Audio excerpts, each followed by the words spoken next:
यस से फोक्सुन्डो राष्ट्रिय निकुञ्ज 2040 सालमा स्थापना भएको एक हिमाली राष्ट्रिय निकुञ्ज हो।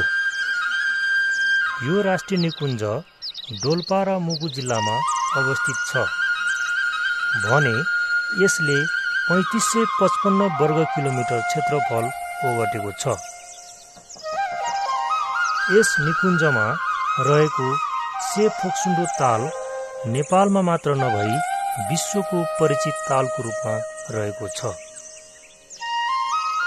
प्राकृतिक मनोरम दृश्यले भरिएको र हिमालको काखमा रहेको यस ताल एक जीव रहित तालको रूपमा विश्वमा प्रख्यात रहेको छ। यस निकुञ्जमा उच्च हिमाली भेग, धौलागिरी हिमशिखर, कान्जिरोवा हिमशिखर, पुथा हिमशिखर जस्ता हिम श्रृङ्खलाहरूले यस निकुञ्जलाई अति नै शोभायमान बनाएको छ। यस क्षेत्रलाई जैविक विविधताको रूपमा परिचित रहेको छ। यहाँ विभिन्न किसिमका जडीबुटी र महत्त्वपूर्ण जैविक वनस्पतिहरू पाइन्छन् भने हिमचितुवा, कस्तुरी मृग, हाब्रे र अन्य जीवजन्तुहरूले यस निकुञ्जमा पर्यटकहरूलाई आकर्षकको रूपमा रहेको छ। यस निकुञ्ज नेपालकै हिमचितुवाको लागि उपयुक्त वासस्थानको रूपमा परिचित छ।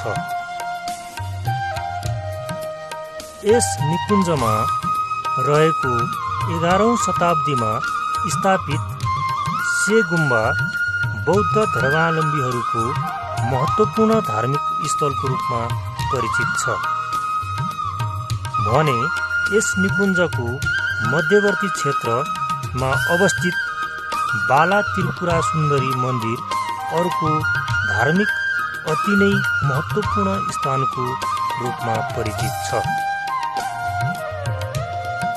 यस राष्ट्रिय निकुञ्जमा मनोरम हिमाली श्रृङ्खला, झरना, घाँसे मैदान, प्राकृतिक सौन्दर्यका स्थानहरूले जो कसैको मनलाई मनमोहित बनाउँछ।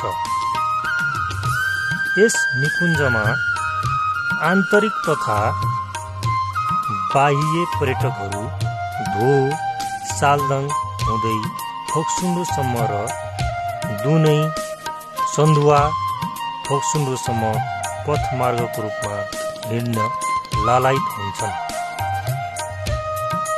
यस निकुञ्जको मध्यवर्ती क्षेत्रमा अवस्थित धो तराप गाउँ विश्वकै उच्च स्थानमा रहेको मानव बसोबास गर्ने स्थानको रूपमा परिचित रहँदै आएको छ।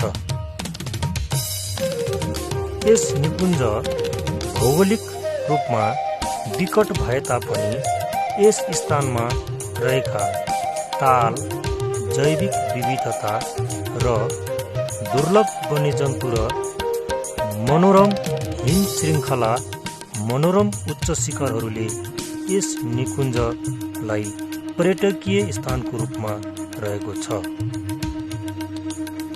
र बढ्दो वैदेशिक पर्यटकको माध्यमद्वारा यस से फोक्सुन्डो राष्ट्रिय निकुञ्जलाई विश्वभर नै चिनाउने एक मुख्य भूमिका खेलेको छ जसले नेपाल र नेपालीको गौरवमय पहिचान दिएको छ।